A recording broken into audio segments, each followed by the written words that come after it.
Dan jangan lupa untuk subscribe YouTube channel Metro TV News dan juga nyalakan notifikasinya.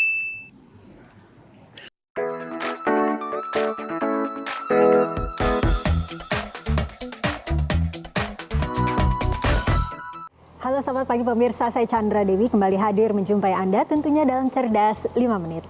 Dan pagi ini kita membahas putar usaha dengan modal niat. Bersama saya telah terhubung Bapak Jeffrey Key, Chief Agency Officer dari Manulife Indonesia. Selamat pagi Pak Jeffrey. Selamat pagi Mbak Andra. Pak Jeffrey, saat ini kan banyak masyarakat yang memilih untuk berbisnis, tapi seperti biasa ini kendalanya ada saja, yaitu masalah modal finansial. Tanggapan Pak Jeffrey bagaimana? Ya, memang orang melakukan usaha atau membangun sebuah usaha itu modalnya tidak hanya modal finansial, Mbak Andra. Ada modal-modal lain juga seperti modal tenaga, modal keahlian, modal kepercayaan diri, dan juga persiapan mental. Sehingga ini diperlukan apabila kita menghadapi hal-hal yang bisa terjadi pada saat kita menjalankan usaha tersebut. Tetapi modal yang terpenting daripada semua ini adalah niat. Kalau kita punya niat yang kuat, maka apapun tantangannya tidak akan menjadi masalah besar untuk kita. Tapi selain niat pastinya juga ini betul-betul butuh yang namanya modal usaha. Cara mengadakan modal usahanya bagaimana Pak? Yang paling utama itu kita mesti tahu usaha apa yang mau kita jalankan.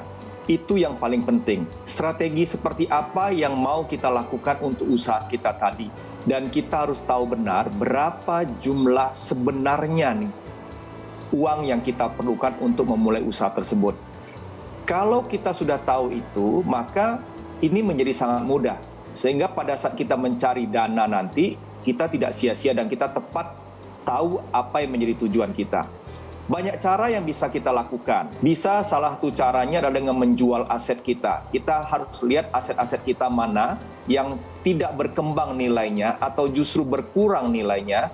Dan kita tidak perlu sayang untuk menjualnya, karena ini untuk sesuatu yang lebih baik. Bisa juga cara lain kita cari partner usaha, Mbak Andra. Dengan demikian kita nggak perlu pusing, kita cari teman usaha kita yang tentunya punya capital, ya, punya modal, sehingga kita bisa berbagi dengan orang tersebut dan tidak perlu pusing dengan modal yang perlu kita sediakan. Bisa juga jalan terakhir nih, kalau memang sudah tidak bisa lagi, kita berhutang. Nah, berhutang pun banyak caranya nih. Yang paling baik dan paling dekat adalah kita bisa berhutang dengan keluarga atau kerabat. Karena ini menjadi lebih mudah, tidak perlu persyaratan yang rumit, dan juga biasanya ada kemungkinan kita tidak perlu dikenakan dengan bunga atau return. Kita juga bisa meminjam melalui lembaga keuangan. Saat ini banyak contoh-contoh pinjaman yang bisa kita dapatkan seperti misalnya kredit modal kerja, kredit tanpa agunan, ya. Kita juga bisa pinjam melalui koperasi. Bahkan Pegadaian juga bisa merupakan salah satu tempat kita untuk mendapatkan pinjaman. Tetapi ingat, semua lembaga ini masing-masing punya kelebihan dan kekurangan. Yang paling penting pilihlah pinjaman yang sesuai dengan kebutuhan dan juga sesuai dengan kemampuan kita, Mbak Andra. Nah, jika tadi kan Pak Jeffrey juga singgung jika ada keluarga bisa kita meminjamkan uang kepada kita untuk modal usaha, sebaiknya mana ya Pak ya? Kita meminjam dari mereka, keluarga atau kerabat yang memang memiliki modal, atau kita lebih baik ke bank atau lembaga lainnya yang lebih resmi, bagaimana? Kalau ditanya mana yang lebih nyaman, sebenarnya tentunya lebih nyaman kalau kita meminjam melalui kerabat atau keluarga, Mbak Andra. Seperti saya katakan tadi bahwa prosedurnya tidak akan serumit kalau kita meminjam dari lembaga keuangan.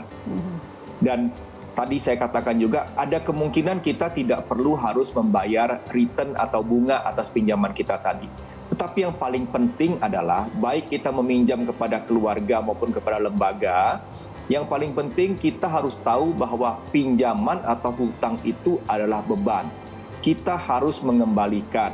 Jangan berpikir karena meminjamnya sama kerabat, maka kita tidak memprioritaskan atau mengutamakan untuk mengembalikan. Hal ini yang sering terjadi keributan. Tetapi ketika pinjaman itu dalam jumlah besar, biasanya orang meminjamnya ke lembaga keuangan, Mbak Andra. Baiklah Pak Jeffrey, terima kasih banyak atas informasinya ya Pak. Terima kasih Mbak Andra.